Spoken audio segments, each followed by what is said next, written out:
Welcome to the 7th video of Electrical Engineering series. In my previous videos, we have talked about the basics of alternator. We have come to know that alternator is a device that is used to produce electricity or AC voltage. In this video, we are going to deal with voltage and EMF and current. The voltage, EMF or potential difference. Yes, they are slightly different from each other but are synonymously used. EMF, electromotive force. EMF is the capability of an energy source, example alternator or battery, of driving electric charge around a circuit. It is a force that pushes charge through the conductor.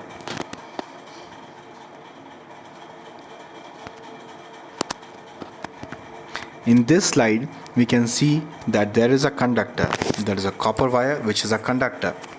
In this copper wire, we find that there are a number of atoms, and each atom has neutrons, protons and electrons.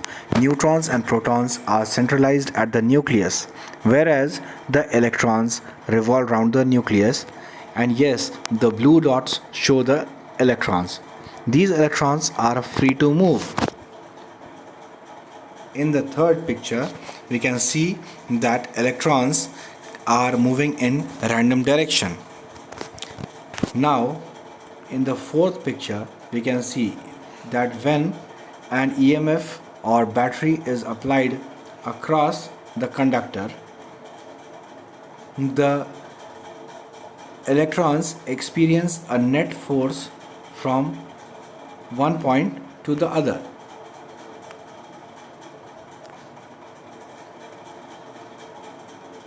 So the electrons get directed towards one direction, but this is due to the force applied on one direction of the conductor. Now the voltage. Voltage is the work done on one charge to push that charge from point A towards point B.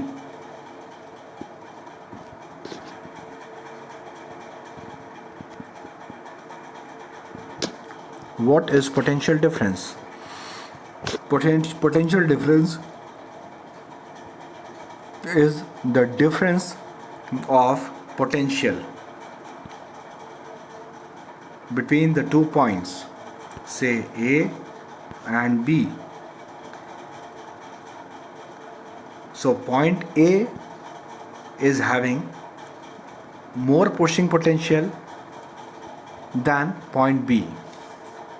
So the potential difference between point A and point B will be VA minus VB, where VA is the potential at point A and VB is the potential at point B. Now, what is electric current? Electric current is the net flow of electrons.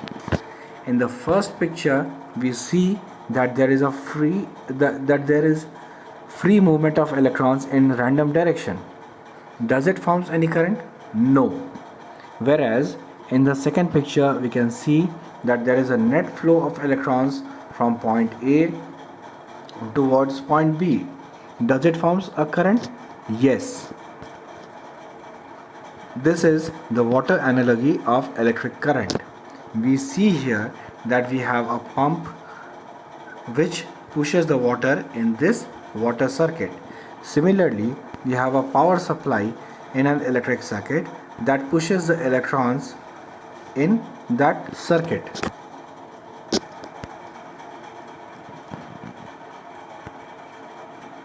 Now, what is the cause of electric current? The electric current or the flow of electrons is due to application of EMF or electromotive force. How many types of current are there? there are two types of current, namely alternating current or AC and direct current or DC. How is alternating current produced? The alternating current or AC is produced when an alternating EMF is applied on the conductor so that the flow of electrons is in both the directions, such that flow of electrons reverses its direction at regular intervals of time. We see here that electron is flowing in this direction, and after t seconds the electron is flowing in this direction. Again after t seconds the electron will flow in this direction, and again after t seconds the electron will flow in this direction. So this cycle continues. This is known as alternating current.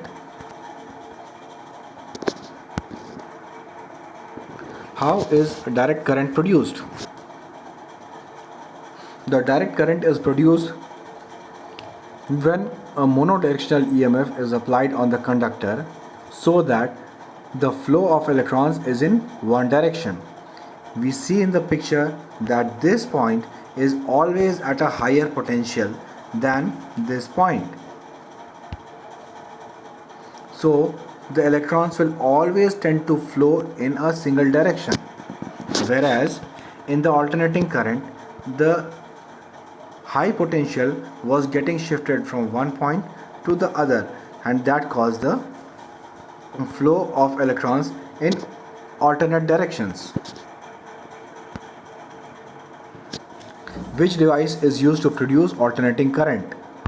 Alternator. Which device is used to produce direct current? Battery or DC generator. With this, we come to the end of voltage and current. Thank you. In my upcoming video, I'll be talking on working of one-phase alternator.